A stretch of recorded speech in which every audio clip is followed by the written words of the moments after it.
Dr. Bru, welcome to Laura's Social Corner. Well, thank you. Such an honor to have. I'm so excited because you are a legend in Oklahoma City. A legend? Yes, because you have more than 30 years experience. Yes, it is true. I say it's easy, but it's a lot of work, thousands of operations. So experience is, for me, everything, and for you as well, right? Yes, I've been here for that long. I mean, I came to Oklahoma, hired by the university. So I worked for the university as a professor of plastic surgery for about 4.5 years. And then I opened up my private practice. So how long you have your private practice? Well, for 30 years. 30 years, that's not a joke. And you are a board certificate plastic surgeon. Yes, what is very important. By the American Society of Plastic Surgery, yes. American Board of Plastic Surgery. Yes, that's one of the most important things the patient has to look for. It is true. It is true. The process of board certification is very, very critical. Oh, right. And it's supervised by the American Board of Medical Specialties. So only a few amount of specialties are recognized by that society, the American Academy of Medical Specialties. And one of them is plastic surgery, one of the early on, yeah. So what is your specialty in the plastic surgery? I know you do a lot, but breast is one of the main ones. Probably so, yes. I've done all kinds of different plastic surgeries, some more reconstructive and later on more on the cosmetic side. But probably what I do the most is breast and mostly secondary breast surgery, or what I call corrective. I do a lot of corrective surgery. Yeah, because being a plastic surgeon is combined science, art, and psychology. That's right.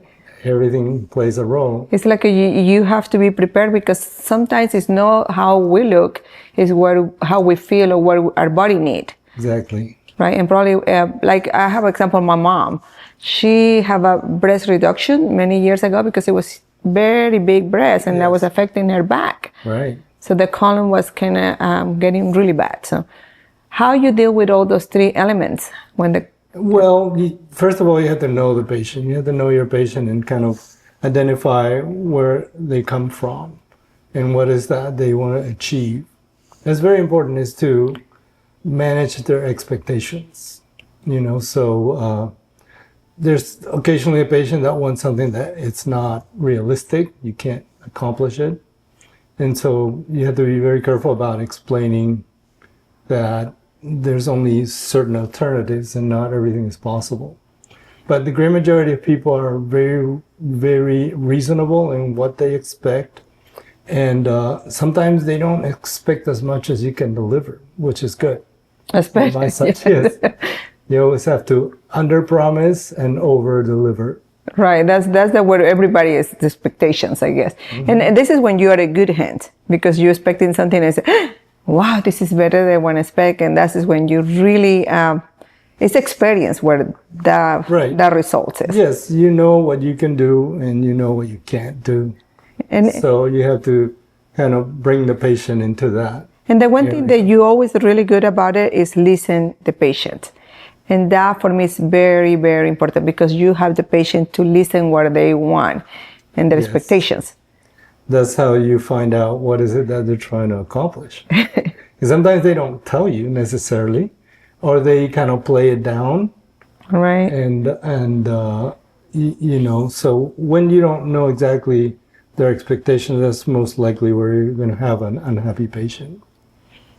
And one thing that it really surprised me is how, and probably in any career, but in the medical field, it's more like improving every day with technology, with everything. How you keep it up in these 30 years? Well, you have to keep it up. Keep it up, right? For instance, I just came back from New Orleans when we had our plastic surgery, the meeting for this year, 2025. And I came full of new ideas or things to do. Wow, that's wonderful. That is where, again, this is where the experience, and I think for me it's very important. I'm Latina, and the people really care, and you care, and you are one of the doctors that really care, and your name is in every surgery is your signature. Right. So that's amazing. That's amazing. So when you came to the United States, you are one of the #1 students. Well, came out of the University of Cayetano Heredia, Peru, that is very One of the more recognized. prestigious. It's very prestigious, and my claim of fame is that in the examination for admission, I got the first place in my year.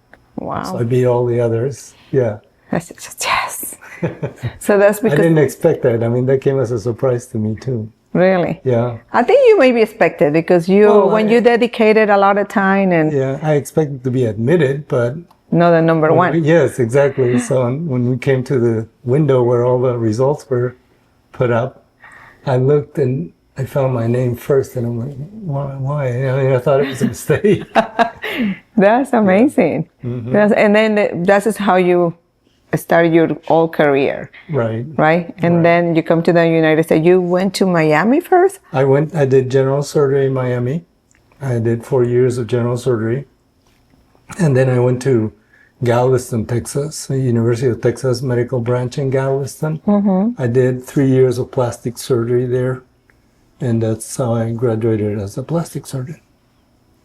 And all those programs are programs that are approved by the American Society of Medical Specialties. See, those were all programs where you develop board certification. Because you have to pass. Because they're standardized programs, and they have to be approved.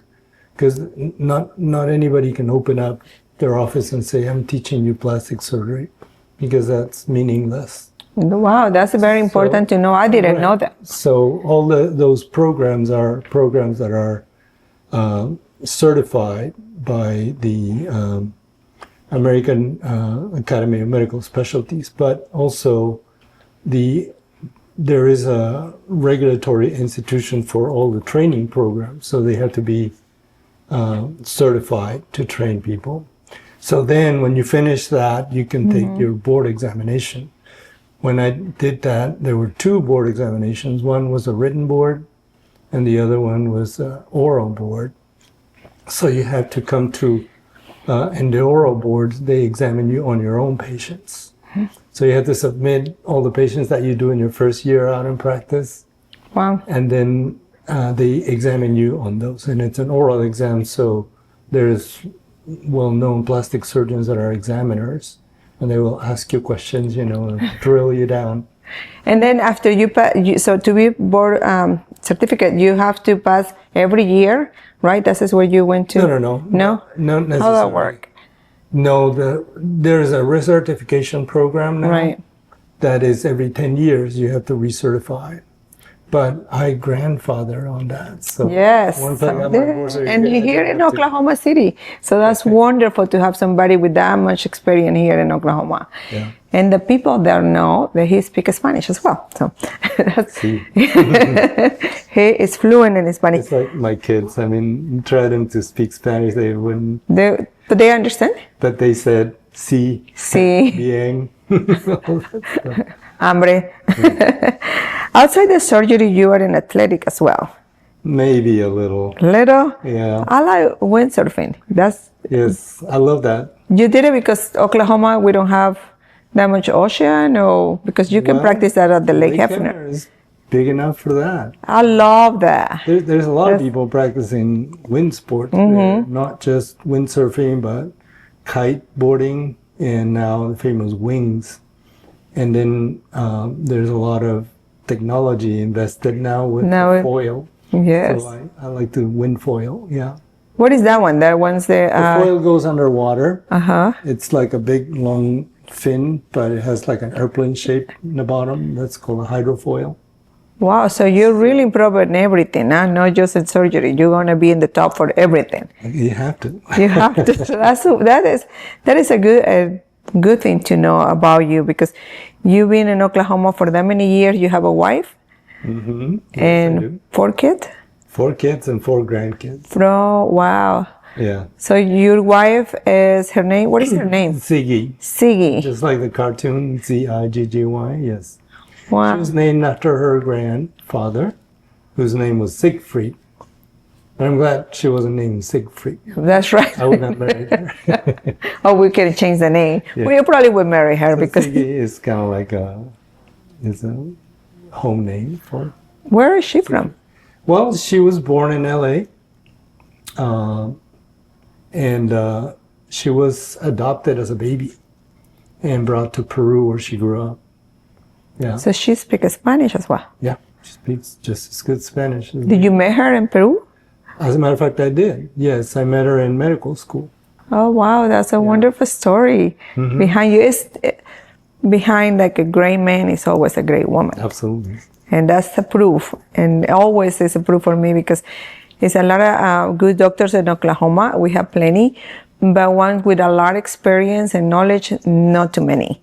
So I'm so honored to be here. Good doctors. Yeah, we do have a lot of good doctors, but 30 years experience is a lot. It's a lot. Yes. Not everybody can say that. I know. So, Yeah, I like that's that. something very unique. What about you give it to the doctors now? Because it's getting hard for young people to be a doctor now. What advice you will give it to them Well, to follow your steps? So you're right. What I mean, they I can think do. the best thing I did in life, other than marrying my wife, yes, was to go through medical school. I mean, it just opens so much knowledge about humanity. It's incredible. To know the physiology, how the body works, and how it doesn't work, or why it gets sick, and things like that. It's invaluable, the amount of knowledge in medicine. But it's not longer looking as it used to be. Like when you finish your career, you open up your office and do your doctor thing and not have to worry about anything. Right now, there's so much control over the doctor-patient relationship in terms of, what insurance allows you to do and what insurance is going to pay you and things like that. So, and nowadays what's happening is big corporations like the big hospital chains are hiring doctors. So you're no longer an independent practitioner, you become an employee of a big corporation.